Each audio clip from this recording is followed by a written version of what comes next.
Salut tout le monde, j'espère que vous allez bien. Aujourd'hui, on se voit pour une nouvelle vidéo de conseils. Cette fois-ci, ça va parler de comment écrire un script de court-métrage, de film, de pièce de théâtre. Alors, il s'agit vraiment de la manière dont on l'écrit, c'est-à-dire la manière dont on le met en page. Vous voyez, c'est quand vous voyez ça, on sait que c'est un script de pièce de théâtre, de film. Vous voyez, bon là c'est les scripts de Nemesis. Et justement pour très rapidement s'y retrouver, que les acteurs puissent très rapidement le lire, le découvrir, apprendre leur texte et puis retrouver les passages.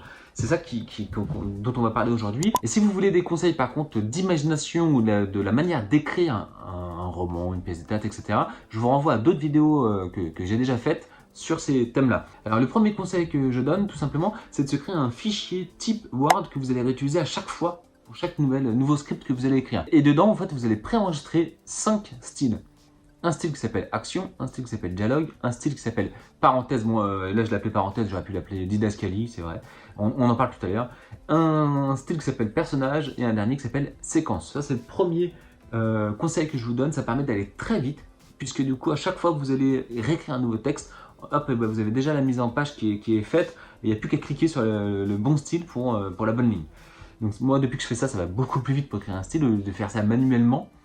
Deuxième conseil concerne la manière d'écrire le titre des séquences. Déjà le numéro de la séquence, séquence numéro 1. Ensuite, il faut donner en fait des indications de lieu et de personnage. Pour le lieu, il faut dire si c'est en intérieur ou extérieur, si c'est lumière du jour, lumière de nuit, lumière artificielle, et les personnages qui sont dans la scène. Moi, j'ai mis aussi les titres des séquences en couleur. J'ai mis un espèce de rouge foncé, presque marron. Et je l'ai mis en majuscule. Comme ça, on repère bien, chaque séquence est bien délimitée.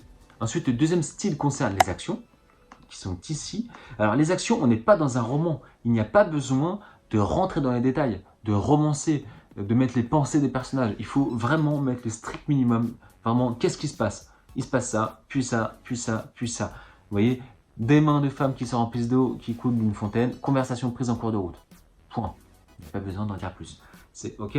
Le reste, limite, c'est la mise en scène. C'est limite quand vous allez prendre votre caméra, filmer, etc. Tout le reste. Donc vraiment, les actions, uniquement les actions et pas besoin d'en dire plus.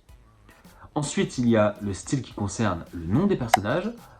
Alors, en majuscule et centré, le nom des personnages. Moi, j'en ai profité pour les mettre en bleu, comme ça on repère bien vraiment qui parle à quel moment. Ensuite, le quatrième style concerne ce qu'on appelle les didascalies. Okay, donc c'est les indications de mise en scène. C'est entre parenthèses, c'est sous le nom du personnage. Moi j'ai fait une marge à gauche et une marge à droite. Et dans les indications de mise en scène, ça concerne tout ce qui est le ton du personnage, la manière dont il parle, s'il a un ton spécial, s'il a une gestuelle spéciale, si pendant qu'il parle il fait quelque chose, il met une gifle au personnage, il court, il saute. Bref, il faut mettre tout ce qu'il est en train de faire, pendant qu'il est en train de parler, pendant qu'il est en train de dire sa réplique. Okay, et enfin, le dernier style concerne le dialogue. Donc le dialogue, tout simplement ce que le personnage est en train de dire. Je vous conseille de lire votre dialogue à l'oral, et pas que dans votre tête, ça vous permet de vraiment voir si le ton des personnages est naturel, si la phrase est naturelle, si elle se dit facilement, si elle colle avec la manière de parler du personnage. Et ce n'est pas la peine de dire des choses du type dit-il. Ça, c'est pas la peine, ok, on n'est pas dans un roman. Voilà, donc ça c'est les 4 éléments qui concernent le script d'un court-métrage, d'un film, d'une pièce de théâtre. Alors, petit bonus, c'est pas un conseil, c'est vraiment une petite astuce que j'ai un jour eu et qui franchement marche. C'est pour savoir le temps que fera votre court-métrage, votre film, etc. Et bien tout simplement, vous regardez le nombre de pages que fait votre script et vous pouvez quasiment déduire le temps que fera en minutes votre film, votre court-métrage. Là par exemple, alors ça c'est un court-métrage que je n'ai jamais tourné, que j'ai écrit il y a plusieurs années, que finalement je n'ai jamais tourné.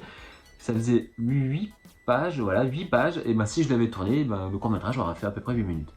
Alors, il ne faut pas sauter des lignes pour que ce soit plus précis. Et pour mon film Nemesis, le script il faisait 140 pages, donc ça fait du 2h20. Et bien mon film, effectivement, quand je l'ai monté, le premier montage, il faisait un peu plus de 2h20, mais on avait ajouté quelques scènes. Et après, je l'ai remonté, etc. La version finale fait 2h maintenant. Mais vous voyez, là, franchement, cette technique marche plutôt bien. Donc, pensez-y si vous voulez, voilà, si vous devez faire un truc de 5 minutes, 10 minutes. Bref, ça peut être toujours utile de connaître cette petite astuce. Voilà, j'espère que cette vidéo vous a plu. Si vous souhaitez me soutenir mes projets audiovisuels, je vous rappelle que j'ai une page Tipeee sur laquelle vous pouvez faire un don mensuel d'1 euro, de 5 euros. Et il y a des contreparties type avoir mes romans dédicacés, Vous pouvez également visionner des pubs, des petites pubs sur la page Tipeee qui permettent, pareil, de m'aider à financer tous mes projets. D'ailleurs, j'ai des dates de dédicaces qui arrivent. J'ai samedi prochain, samedi 14 septembre, de 10h à 18h, je suis au Auchan de Plaisir. Et le samedi 5, c'est ça, le samedi 5 octobre 2019, je serai au Leclerc de Bois d'Arcy de 10h à 18h. Donc si vous voulez qu'on se rencontre, si vous voulez découvrir mes romans, eh bien, ça pourrait être cool qu'on puisse se rencontrer lors de ces événements-là. N'oubliez pas de liker ma vidéo. Pareil, si vous voulez me soutenir, ça permet de m'aider à référencer toutes ces petites vidéos que je fais de conseils et puis qui parlent de tous mes projets, mes passions, etc. On se voit vendredi prochain. Ce sera pour un À la découverte 2. J'irai à la découverte d'une artiste. C'est une danseuse qui viendra parler de sa passion, de son métier. Donc on se retrouve vendredi. Je vous souhaite une bonne soirée. Allez, salut!